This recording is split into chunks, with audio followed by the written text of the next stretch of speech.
right, welcome back to another episode of the Carter Cast. I'm your host, Carter Bond. With me, as always, Connor Sparrow. Wasn't with us on last week's NCAA tournament pod. We had Dylan on. Dylan and I didn't do that bad. I got clowned on the TikTok. I said that Arizona was going to roll Princeton. Obviously, Princeton beats Arizona. Crazy upset. But overall in our picks, we didn't do that bad. No, we didn't. First of all, sorry for skipping out last week. That's on me. March, biggest time of the year. It was Oblo week. What can I say? I skipped out. I sold out. Anyways, love the podcast you and Dylan did. Those clips were really picking up some heat. I got to say, you weren't too bad with your picks. You know, anybody would have said Arizona. Nobody's going to come out and say, oh, Arizona's going to lose in the first round. No, it's not going to happen. I enjoyed it, and I'm happy to be back on. It was a great weekend, and it was very profitable for both of us, dare I say. Insanely profitable. I mean, what a weekend. It couldn't have gone much worse, just, you know, emotionally, with NC State losing in the first round to Creighton, and that was just a miserable game. Because, you knew what was happening, and then you had that tease at the end when Terquavion Smith went on that crazy sequence, and then all of a sudden Creighton just pulls away, and it's just like, oh, wow, like, really, this is how it's going to end. Then Duke losing to Tennessee, then just, like, awful weekend emotionally for my heart, for my mental well-being, but for my wallet, beautiful weekend. I mean, one of the best weekends of my life, if not the best. As a noted diehard Carolina guy here, the weekend was tough emotionally for me too. You know, seeing State and Duke bow out like that, it really just hurt my heart, you know? I hated to see that. Wow. And what's State going to blame? The altitude, the refs? I don't know. I mean, Tennessee shot pretty well. I mean, I don't know. What is there to talk about? Okay, let's do Duke first. Let's do Duke first because everyone's all right. What excuse is he going to come up with? I have no excuses. My thing is, like, whenever all these gambling PR people, the sports books, they tweet out 90+% of everything's on Duke, 90+% of everything's on West Virginia, 90+% of everything is on Arkansas. At what point, like, is this investigated that Mark Mitchell isn't announced that he's out until right when tip-off's happening? They say, oh, yeah, Dariq Whitehead's going to be starting. Mark Mitchell will not be playing today. That is massive news, and that is bullcrap. That is absolute bullcrap. You're telling me that John Shire did not know that Mark Mitchell wasn't good to go? Like, there's no chance. I texted beat reporters. I texted people who were in Orlando, and they said, yeah, no, I didn't. Nobody told us. And the fact that John Shire said he didn't know after the press conference really sketches me out with all this stuff. Like, I know I'm putting the conspiracy theory hat on, and that's not my excuse. Like, Duke lost. Tennessee outshot them. Tennessee shot the lights out when they're the worst shooting team in the country. Mark Mitchell being out was huge. He's our best perimeter defender by far. Duke didn't make shots when they needed to make shots. Didn't get stops when they needed to make stops. That's what it is. It happens. Second round, one and done. That's what the tournament is. Great season. I'm not mad about that. Like, it sucks, but it is what it is. But to the conspiracy side, like, am I not allowed to question this? I'll fire back at you here. Actually, no, I'm going to agree with you first. You're exactly right on the conspiracy stuff. For the head coach of Duke not to know that one of his starting five is not going to play until 5 minutes before tip-off, you know what that sounds like? Hey, Tennessee's got 90% of the money. We need somebody to sit out. Yeah, like, seriously. No, but like, it really does raise some questions because there's no way. At least it would have been more believable if there was like a report like, oh, Mark Mitchell sprained his ankle a little bit in practice, should be good to go. And then last second, it's like, oh, he regressed in warm-ups or in practice. It doesn't feel as well as he did yesterday. He's not going to play. At least like something, some indication of there maybe being some type of injury or problem. It was dead silent. I didn't know until they announced it on the tip-off. When I saw the starting lineup graphic, they were like, yeah, Mark Mitchell's not playing today, late scratch. I was like, what? I texted you, and you were like, you had no idea either. So very questionable there. Yeah, this was ridiculous. I have no idea, but let's move on real quick. Real quick. Yeah. Real quick, Carter. One more thing about the whole 90% of the public thing. I'm big into the NBA prop side of gambling nowadays, and I follow a lot of big NBA props guys. Whenever it lines up and 3 or 4 of them are on the same prop, it always loses. It looks like it's going to win in the first half, and it somehow loses on some ridiculous injury, ejection, foul out, dude gets benched in a blowout, some kind of weird, it always loses. And I've stopped taking them whenever the public's on them like that because it never seems to fail. Books always win. I don't know. Yeah. Conspiracy hat off for now. Yeah, because Dylan brought it up last time. We brought up the stat. I can't remember the exact numbers. I believe it was if 80% of the public is getting, or 80% of the bets close or whatever, then those teams are like 3-11 in the last couple of years or whatever. Yeah. This weekend, we saw West Virginia, 85% of the money. Arkansas, 87% of the money. Duke, 91% of the money. All three of those teams, Kansas over Arkansas. Yeah. Excuse me on that. All three of those teams lose outright. They're like, I mean, I'm not saying something's going on, but you have to question it. It's fair to keep an eye out. But anyhow, it is. Let's move on. NC State, that was sad. I hope those guys come back. They're super fun to watch with Tre'Quavion Smith, but NC State's it's fun when they're program. good. It's fun when they're good. The ACC's better when they're good. Yeah, 100%. Big Ten are frauds. Big Ten are big-time frauds. Had 8 teams tied for the most with the SEC coming into this tournament. They are now left with 1. They are 1 with their 7-seed Michigan State Spartans in the Sweet 16. The ACC is now left with 1 after having 5 enter the tournament. People are saying, well, the ACC, they only have 1 left too. But the Big Ten had a 1 seed, and they had 8 teams, and they could only get 1 to the Sweet 16. And I'll go on here right now. I am guaranteeing the Michigan State Spartans do not win the national title. Oh, man, clip that. And the thing with the ACC, they just had 2 teams in the Final Four last year. So, come on. They had 3 in the Elite 8. Yeah, exactly. You can't trash on the ACC. Like, yeah, it was a down year for the ACC as a whole. You can't just come out and say, oh, the Big Ten's better than them in point blank period. That's not the case. It just seems like Big Ten teams never perform well in the tournament, especially recently. Nope, not at all. Big East is balling Xavier to the Sweet 16. UConn. UConn. Big 12, obviously, balling out too. Not really, actually, because like Kansas and Baylor go down, but Kansas State's those there. are big ones. Texas is there. Like the Big 12 is good. Like it's confirmed it's good. As a BYU fan, like it scares the absolute crap out of me going into the following year. Pat on the back. Let's do pat on the back time. Virginia stinks. I said it. Virginia stinks. And the craziest part of it is Furman really stinks. Like that Furman team had no business being in that game. They have awful guard play.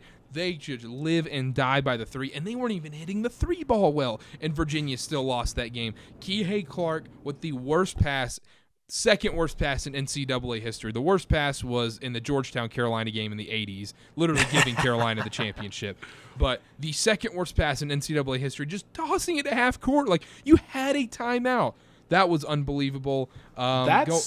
That's the all-time ACC winningest player right there doing that, by the way. 5th-year senior, most wins in ACC history, by the way. As a proud, maybe not so proud, ACC basketball watcher, and as a proud Furman moneyline ticket holder for that first-round game, we knew it. Virginia's offense, you get in the tournament, if it's a tight game, their buttholes get a little tight, a little shriveled up, they start missing shots, they can't go on a run. Their offense is physically incapable of going on a big run, and the other team is always in it because of the pace they play at. And in a tournament game, in a one-and-done situation like that in March Madness, it's so hard to advance multiple games in a row. That was my argument against St. Mary's. St. Mary's and Virginia kind of have similar play styles. That's why I was an anti-St. Mary's guy going into this tournament, because if you're an Oral Roberts or a Drake, you're pissed you got Miami or Duke. If you would have gotten St. Mary's, I would have taken Oral Roberts. I think there's a chance Drake would have been favored over St. Mary's if it was in that 5-12 matchup. But, you get who you get. And then Fairleigh Dickinson. I had Fairleigh Dickinson first half money line. That was unbelievable. Obviously had him on the spread and everything. The overall takeaway from this tournament, there's 2 things for me in my mind. 3 now. Real quick, first off, why is everybody fouling on threes?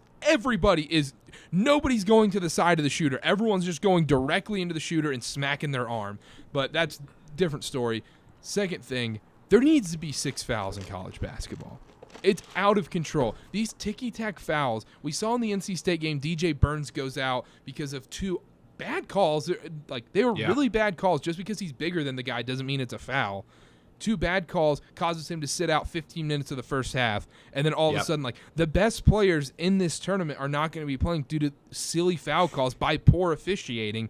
Therefore, if you make it 6 fouls and up the bonus to 8, there's not going to be that issue. It gives them a mulligan.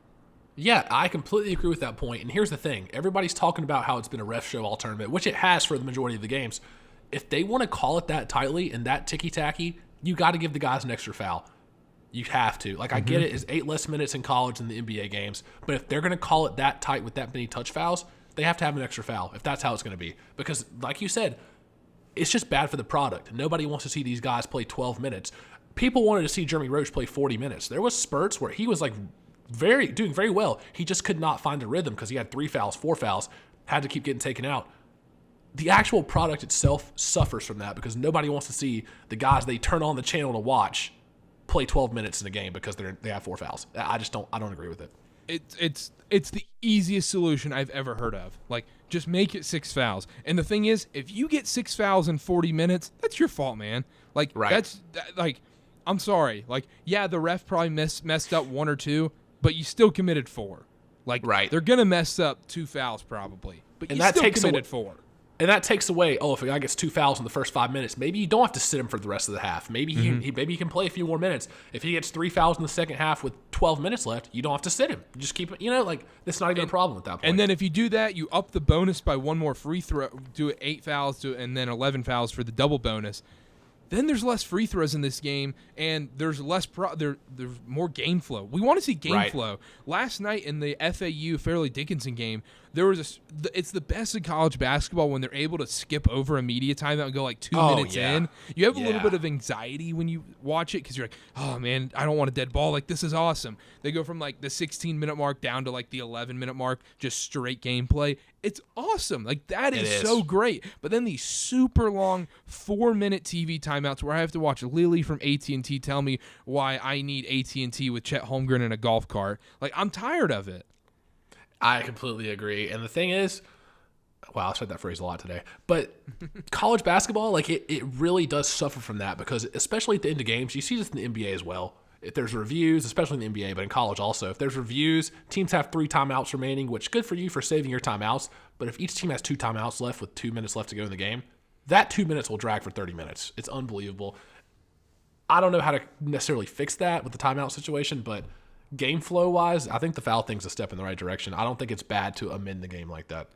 And last thing from this past weekend, the biggest takeaway for me, small ball is here to stay. The NBA, like, college basketball needs to catch up with the NBA because bigs are out.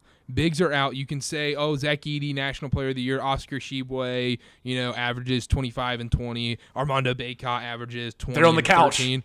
They're on the couch right now. They're on the couch right now. Guess who's still in? FAU, Miami. Those teams, small ball, even Alabama. Alabama has length, but they still play 5 out. Like, that is the future of college basketball. Princeton, all 5 guys can shoot. Even Creighton can go to a lineup where all 5 guys can shoot. That's the future of college basketball. Small ball's the way to go. Jim Larrañaga's always been on this train. That's why he makes it to the Sweet 16 Elite Eight almost year after year. It's so hard to defend. But small ball wins. Small ball wins. That's where the game is headed. It's headed to a place where all 5 guys have to be skilled with the ball, be able to at least be respectable from 3. They don't have to shoot 45%, but at least make the guy guard you out there. Otherwise, they're going to pack the paint. They're going to double. You saw it with Zach Edey. You saw it with FDU doubling Zach Edey or doubling Bacot all year in the post. Leaky Black couldn't shoot. That's just the way the game is headed. Guys are getting more skilled, and these teams that are winning, they're the ones that have these 5 guys on the floor. They might sacrifice a couple inches of height. Okay, I'll play a guy that's 6'8" instead of a guy that's 7 foot. If he can shoot, handle the ball, and switch on defense, guard multiple positions, and not get cooked when he gets put on an island with a really quick point guard. That's really where the game is headed, and the NBA's been ahead of that for a while now. The Warriors really were ahead of it, and it's starting to trickle down to college basketball as well. We've definitely seen it this tournament. And last thing from this weekend, the greatest cover in the history of my life, TCU plus 4.5. That was unbelievable. I was watching it live. I was shocked. I audibly gasped because they got fouled with 7/10 left. I was like, oh, God, and Jamie Dixon was telling him not to foul. Yeah, that was rough. I could not believe that happened. They let him roll the ball down the court. Oh, man. Great. Just unbelievable. Like, that just capped off the weekend. Cherry on top. That was unbelievable. Like, I'm always on the wrong side of those. It felt so good. But let's get into this week's games. Sweet 16. Let's start off top left of the bracket. We have the number 1 overall seed, the Alabama Crimson Tide versus San Diego State. Alabama's minus 7.5, over under 136.5. What do you have in this game? Yeah, this is a tough one for me because I actually picked Alabama to win the title, and I'm standing by that. They seem to be the most consistent right now. I still think Houston's a little fraudy, but we'll talk about that later. The spread's a little high for me. I think I'm staying away from the spread right now, and I'm going to look to take Alabama on the live. I would almost take San Diego State first half just because I feel like it's going to be a rock fight to start the game. But I'm staying away from the full game. What about you? Over. O-V-E-R. Overs are due. I like that. Over 136.5 is my play in this game. I like that. I think Alabama gets up and scores. I think Alabama does have the ability to just blow them out of the water. I also think San Diego State showed they can score the ball. They scored against Furman pretty well. I just don't think they can keep up with Bama. It scares me, because San Diego State is a lot more disciplined than Alabama on defensively. They like to slow the pace down. But the thing is, if Alabama blows the doors open, then San Diego State's going to have to start scoring. That's why the spread scares me. Give me the over 136.5. That's going to be one of the lowest Alabama over-unders you'll see this season. I like that play a lot. I'm going to be looking more on the live on this one, though. If San Diego State and Alabama are tied at the under 8 timeout in the first half, and you can get Alabama at -3.5, -4, or even if it's close at halftime, I'm going to be taking Alabama on the live. 7.5 is a little much for me. Late game, BS, backdoor covers, free throws. You never know. So I'm not going to take the full game off the bat, but this is a very much a live bet game for me. Or I've kind of been hot with the money line parlay, so I might throw a little Alabama, little something together. We'll see. Yeah, I don't hate the live bet. I actually like that a lot. Obviously, I have Bama winning this game. I don't believe in the San Diego State team that much. I think they had two really good matchups for how they play. I think once they get up a team that can move the way Bama does, that can shoot the way Bama does, and the tempo Bama plays with, I think that's a recipe for disaster for San Diego State. There's just more talent. And at this stage in the tournament, talent rises to the top more often than not. Okay, let's move on. Princeton, the 15 seed. Princeton versus Creighton. Creighton's -10. Over under 140. Does Princeton move on to the Elite Eight? Dude, I don't know, because here's the thing. I didn't really believe in Creighton coming into this tournament. I kind of believe in them now, and I don't like Creighton, so it hurts me to say that. Screw them for breaking Kendall Marshall's wrist, Dougie McBuckets. The spread's a little high once again, but I think I'm taking Creighton. I think I'm going to have to take Creighton -9.5 is what I see that right here. Is that too much, Carter? Princeton's burned me too many times. I can't. Creighton, both of these teams just keep burning me. They were good to me. And once again, I keep saying this, but the overs are due. The unders won way too many games this weekend. Way too many games. Give me the over 140. Both these teams can shoot the ball. Both these teams can score. My only concern in this game is I don't think enough fouls are called where they get enough free throws. A lot of these teams they like to shoot jumpers, so you don't get as many shots at the free throw line there. But I like over 140 in this game. I mean, I wouldn't be shocked if Princeton won. I don't know what to say anymore. I wouldn't be shocked. I don't know. Here's the thing. They beat Arizona. The Cinderella run always comes to an end around this time. They're not. I don't think they're going to be St. Peter's. St. Peter's made the Elite Eight. They did. They had some favorable matchups. I think Creighton's just they played Purdue and Kentucky. That is not favorable matchups. But I'm talking about St. Peter's. You mean? I mean, yeah. Murray State was not bad last year either. Yeah, no, I can't argue with that. I don't know. I think the clock finally strikes midnight on Princeton here in the Sweet 16. I'm going to take Creighton full game -9.5. I just think the talent rises to the top in the situation. The Cinderella run's been awesome. I think the talent, the cream rises to the top here. Give me Creighton full game. Also, quick shout out, Baylor Shireman first field goal. Love to see that. Love to see that. That was nice. I think by tip-off, I'm going to be on Princeton. I think I'll talk myself into it because I think they've just scared me so much where I'm like, you know what? I have to get on this bandwagon. If I get on too late, so be it. But I was on them both of the first 2 rounds, and they won me some serious money. I'm hopping off while I'm ahead. I'm hopping off the Princeton train. Sorry, guys. Yeah, I may be getting on too late, but that's all right. Out of that bracket, we both have Bama coming out, I'm assuming. I do, yes. I have Bama coming out. I don't think any of those 3 teams can really compete with what they have.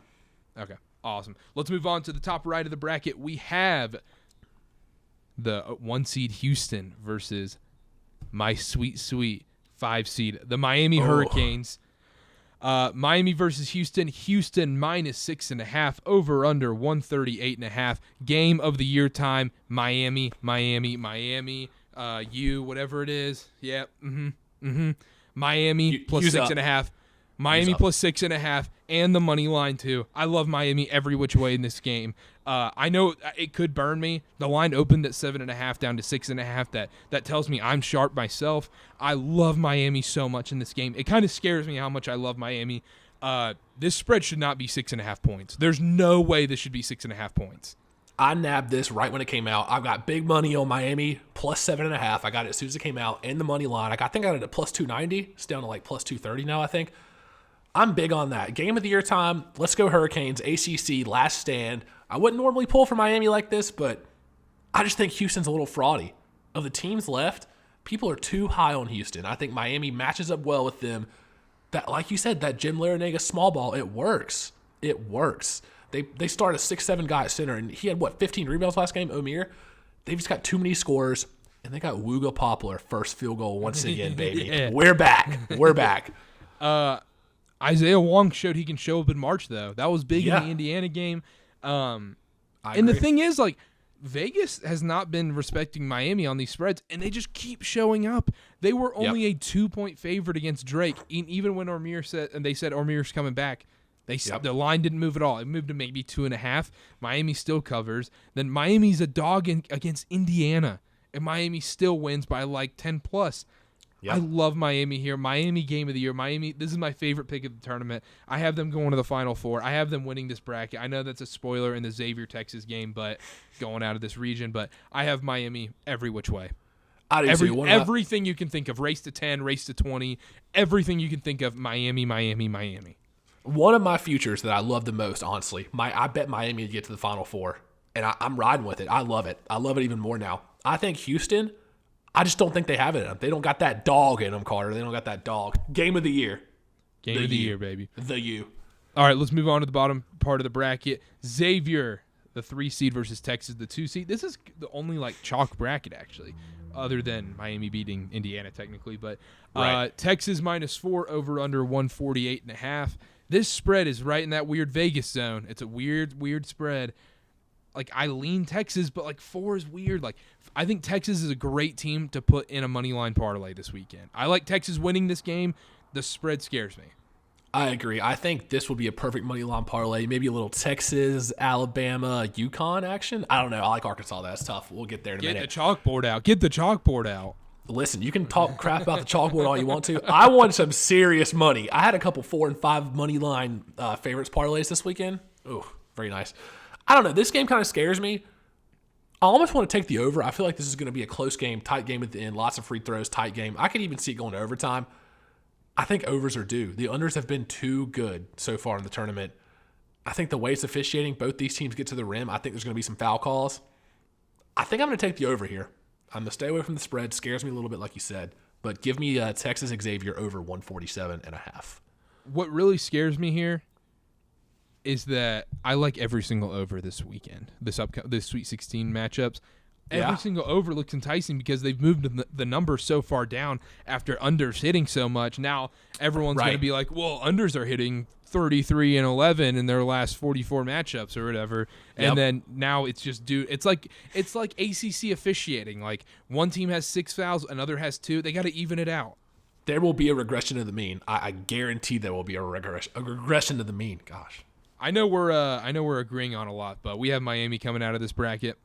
I do, I hate that we're agreeing on so much, but I have them in the Final Four before the tournament even started, and I think you did too.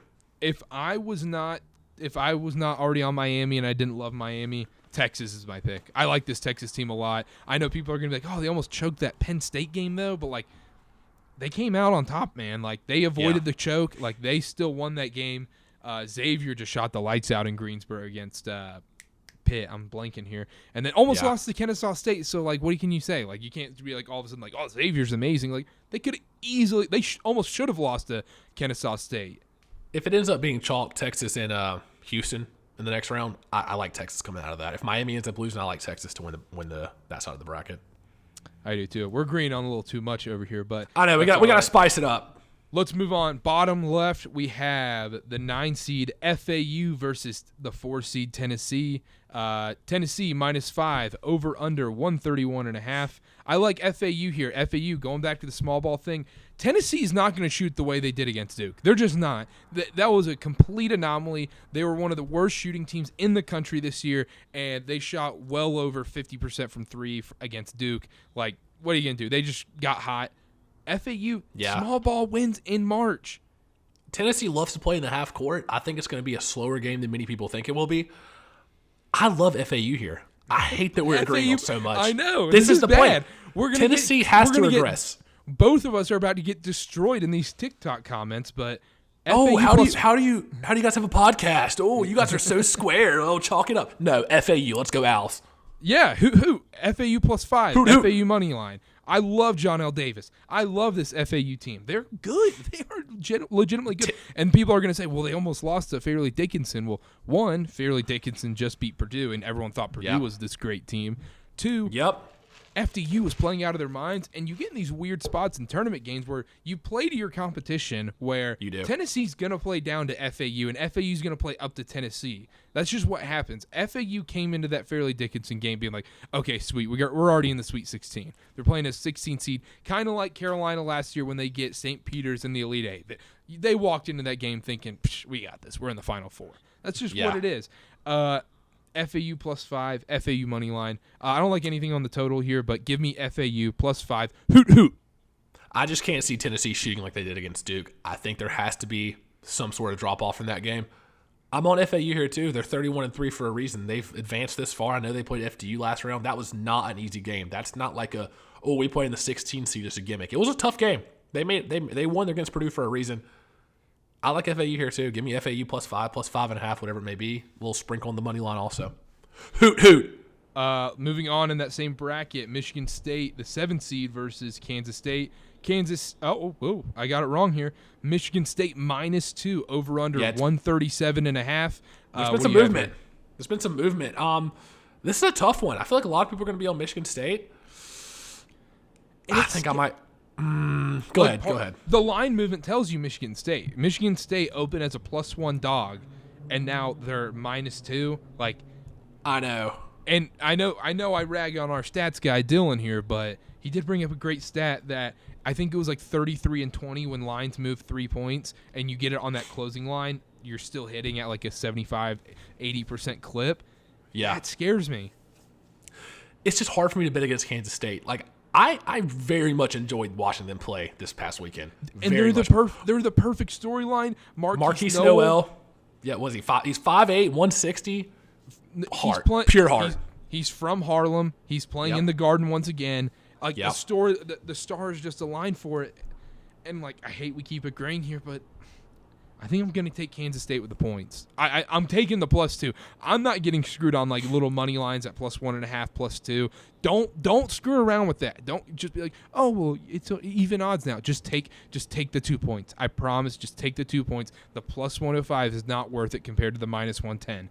Take Kansas State +2 if you like to. Don't take the money line. The spread is that way for a reason. It'd be a pick 'em if they thought it was going to be a pick 'em. Like, I don't know.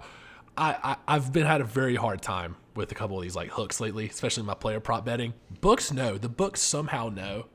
So I agree with you. Like, take the +2. If something fishy happens at the end, buzzer beater. Hadn't really been many of those this tournament, but I think I'm taking Kansas State here also. I think I am also. I just Tom Izzo. I know he's been dynamite in March, but I'm taking Kansas State. I have to. Watching them play this past weekend, they won me over. Marquise Noel is the most dynamic guard in this tournament right now. I think so too. I just cannot believe the things on the other side. On the other side, Michigan State's guards are playing out of their mind too. They're playing very well, so I don't want to like discredit them or anything. But no, like, oh my gosh, it felt like Trey Burke, but who could pass? Yeah. No, it was electric for sure. Yeah, I'm on Kansas State +2 there. Who do you have coming out of the region? This is a tough one. I'll go first. I have FAU. Really? I have FAU going to the Final Four. I really believe in this team. I disagree. I think they have a very good chance to beat Tennessee. I think the winner of K-State and Michigan State comes out of the side, though. Comes out of the bracket. I think Kansas State is just miles better. Not miles, maybe, but I think they're just overall better than FAU. I think FAU might run out of steam a little bit. Seems like Kansas State really wants it. But if Michigan State wins, that'll be a closer call for me. Michigan State, FAU kind of matchup. But I think Kansas State's going to beat Michigan State and therefore I think Kansas State is coming out of the East. I just believe in this FAU team. But I don't like how they tried to take on the villain arc of dunking at the end. Like, I'm not sitting here saying, like, oh, you shouldn't dunk at the end. That's rude or whatever. No, like, I don't care about that. They were waving bye to all of them, whatever. Why? Dude, it's Fairleigh Dickinson. Like, why? I was going to say, it's not like you just beat a 1 seed. Like, you're waving bye to a 16 seed with all their fans there. Like, this is the most electric thing they've ever been to. Just have some class. I don't know. I have FAU going to the Final Four out of that bracket at the moment as we speak. Let's move on. Bottom right of the bracket. The 8 seed Arkansas Razorbacks are playing against the 4 seed UConn Huskies. UConn minus 3.5 over under 139.5. Who do you have in this matchup? Give me UConn all day, every day of the week. I was big on Arkansas coming into the tournament. I've actually picked them. Funny enough, I picked them to beat Kansas, so I got that right. Now I'm switching it up there. I'm going UConn, and I'm taking Connecticut minus 3.5, whatever I get it at. I don't know. It just seems like Arkansas loves to drive the lane a lot. UConn's pretty good at protecting the rim. I got to say, their defense is pretty good. The Huskies, I just don't know. I think they're going to catch and shoot a lot on them. I think they've got guys that can really step up. We saw it last game. They've got a decent bench. They got a couple guys off the bench that can really play. Musselman's awesome. I love Arkansas. The vibe was great, but I think I'm going UConn here. I think they're just the better team. I'm going over. 3.5 is a weird spread. I like UConn to win this matchup. I think if you want to put them in like a money line parlay, like I mentioned before, I might do like a Texas UConn money line parlay, but these weird little like 3.5, 2.5, 4.5 spreads here in March, I don't want to screw around with. Like, if you're on the wrong side of TCU Gonzaga, you're walking into work the next morning with the worst feeling of your life. I like over here. There's so many free throws in this game. I mean, just a ridiculous amount of free throws. We might see 40 fouls in this game. It's going to be rim warfare. I mean, you're going to see guys attacking the rim. There's going to be fouls. The refs might turn it into a ref show. So, I mean, God forbid. I like that too. You know what? I'm going to ride the over with you as well, Carter. That's a good pick. Yeah, I'm going over 139.5. Tons of free throws in that matchup. Let's move on. Last game we're going to do Gonzaga versus UCLA, the Adam Morrison rematch, the Jalen Suggs rematch. UCLA minus 2.5 over on UCLA minus 2.5 over under 145.5. UCLA. I have UCLA winning big in this matchup. I don't believe in this Gonzaga team, and I'll tell you why. I don't believe in Gonzaga's guards, and I say it time and time again. What wins in March? Guard play. Guard play wins in March. I love Tiger Campbell. He's been there before. They've been to the Final Four. Jaime Jaquez. I get those two mixed up all the time. Little JJs. But Jaquez. These guys have been there before, and so has Gonzaga. But Gonzaga's guards haven't done it. That was Jalen Suggs that did it. That was last year. Last year's team didn't even do it. They made it to the Sweet 16 last year, and almost one of the biggest flops ever, losing in the Sweet 16 to Arkansas. I love UCLA in this matchup. I love UCLA in this matchup. One of my favorite picks all weekend. Minus 2.5. If this does go down somehow to like minus 1.5, it's minus 130 on the money line. I might just take the juice and take the money line. I think I agree with you there. I hate to agree with you on almost every game, but I like UCLA here too. It's time to retire Drew Timme. He's been there too long.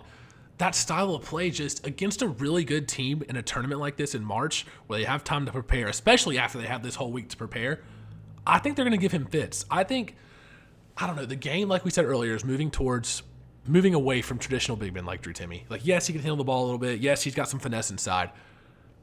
I think UCLA is going to give him fits. I think Amari Bailey's going to have a huge game. Very underrated X factor right there. I think he'll have a big game. I like UCLA here also. I think this is a perfect money line parlay. Call me a square, that's fine. UCLA, UConn, Alabama. Chalk it up for me. Money line parlay.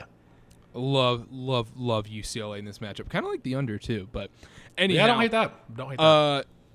Yeah, give me UCLA minus 2.5. I have UCLA coming out of this bracket. Who do you have? I got UConn. I don't hate that. I don't hate that. Like, here. UConn's like, I have UConn in my Final Four in my bracket, but UCLA really impressed me this weekend. They really, I thought Jalen Clark would be a bigger loss than he's been.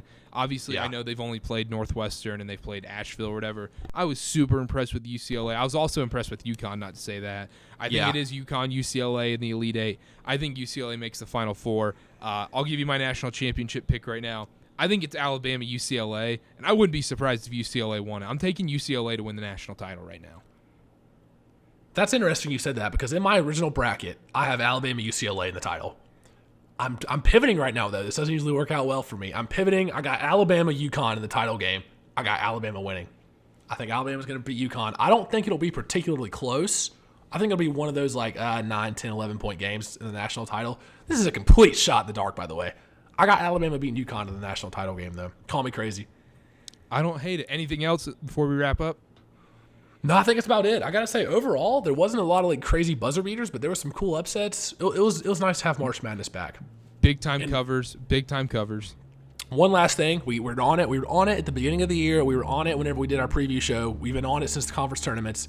College basketball this year is so much more evened out. It's not like there's a few teams up top that are head and shoulders above everybody else. And honestly, that's good for the game. It makes every game very much enjoyable because you really don't know who's coming out on top. So with that skill gap very much lessened, we've seen a lot of this tournament, all these one seeds going down, lines like Miami only being favored by 1 point over Drake in the first round. We called that. So I think overall it's great for the tournament. And I've had a lot of fun watching it. Yep.